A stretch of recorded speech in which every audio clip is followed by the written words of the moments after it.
अस्सलाम वालेकुम है मेरा बेटा तो ये देख नहीं सकता ਹੁੰਦਾ ਇਹਦੇ ਜਿਹੜੇ ਕੰਨ ਨੇ ਆ ਵੀ ਬਚਪਨ ਤੋਂ ਇਸ ਤਰ੍ਹਾਂ ਹੀ ਹਾਂਜੀ ਵੇਖ ਨਹੀਂ ਸਕਦਾ ਬਿਲਕੁਲ ਜ਼ੀਰੋ ਮੀਆਂ ਵੀ ਨਹੀਂ ਹੈ ਤੇ ਇਹ ਵੇਖ ਨਹੀਂ ਸਕਦਾ ਬਿਲਕੁਲ ਵੀ ਇਹਦੀ 23 ਸਾਲ ਉਮਰ ਹੈ ਇਹਨੂੰ ਮੈਂ ਬਚਪਨ ਤੋਂ ਇਸ ਤਰ੍ਹਾਂ ਹੀ ਸਾਂਭਣੀ ਪਈ ਹੈ ਹੁਣ ਬਹੁਤ ਮੁਸ਼ਕਿਲ ਹੋ ਗਿਆ ਕਿਉਂਕਿ ਬਹੁਤ ਵੱਡਾ ਹੋ ਗਿਆ ਵਾ ਚੱਲਣ ਫਿਰਨ ਤੋਂ ਵੀ ਜ਼ਿਆਦਾ ਆਵਾਜ਼ਾਰ ਹੋ ਗਿਆ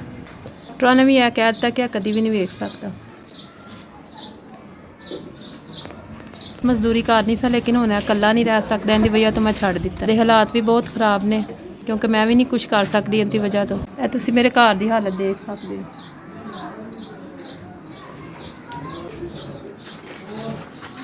ਅਸੀਂ ਬਹੁਤ ਮਾੜੇ ਲੋਕ ਹਾਂ ਮੈਂ ਤੁਹਾਡੇ ਅੱਗੇ ਇਲਤਜਾ ਕਰਨੀ ਹੈ ਮੇਰੇ ਬੇਟੇ ਵਾਸਤੇ ਮੇਰੀ ਥੋੜੀ ਮਦਦ ਕੀਤੀ ਜਾਵੇ ਯਾਨੀ ਮੇਰੀ ਮੇਰੇ ਬੇਟੇ ਵਾਸਤੇ ਮਦਦ ਕੀਤੀ ਜਾਵੇ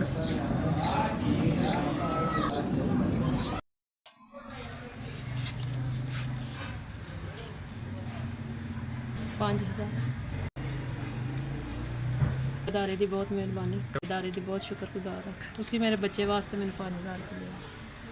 ਖੁਦਾ ਤੁਹਾਡੇ ਅਦਾਰੇ ਨੂੰ ਹਮੇਸ਼ਾ ਸਲਾਮਤ ਰੱਖੇ ਤੁਸੀਂ ਇੰਝ ਮਾੜੇ ਲੋਕਾਂ ਦੀ ਮਦਦ ਕਰਦੇ ਰਹੋ ਤੇ ਬਹੁਤ ਜ਼ਿਆਦਾ ਦੁਆ ਕਰਾਂਗੀ ਤੇ ਆ ਵੀ ਕਰੇਗਾ